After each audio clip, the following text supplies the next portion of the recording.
Recorded Books and One Click Digital present Hollow Bones by C.J. Lyons, narrated by Nick Landrum.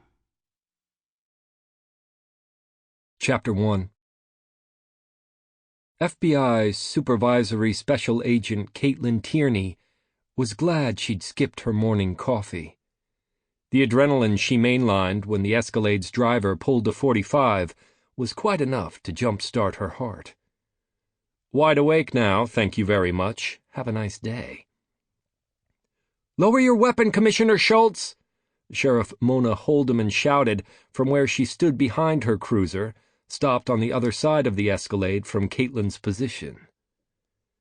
The early morning March wind cut down the lonely country road, bringing with it the promise of snow.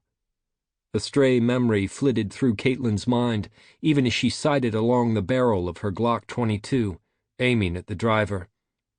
Waking up on mornings like this as a child, rushing to the window, ignoring the sting of the cold floor on her naked feet, and looking outside, searching for snow, only to be disappointed.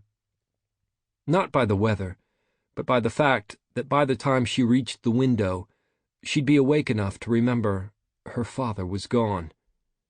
Dead. Buried back in North Carolina at the home they'd left behind. Caitlyn shook free of the childhood memory and focused on their subject, a corrupt county commissioner with a penchant for weaponry. Haldeman's cruiser and two state trooper vehicles blocked Schultz's path forward, creating a barricade. Not that there was anywhere to run. They'd chosen their spot carefully, here in the middle of Pennsylvania Dutch country, where the only civilians to worry about were a trio of horses grazing in the field across the road. Caitlyn was here as backup, something the newly elected sheriff was in dire need of, after discovering 2/3 of her force were on the county commissioner's payroll and that Schultz had ordered a hit on her.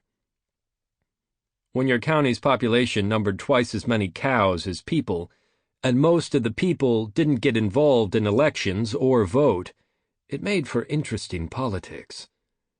Which was exactly how Schultz had been able to control this quiet patch of Pennsylvania countryside for the past decade, growing rich as he decimated taxpayers' coffers.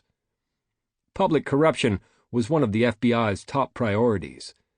So when Haldeman and the Pennsylvania State Police needed assistance building a case against Schultz, Caitlyn was happy to help. She hadn't intended. Sample complete. Ready to continue?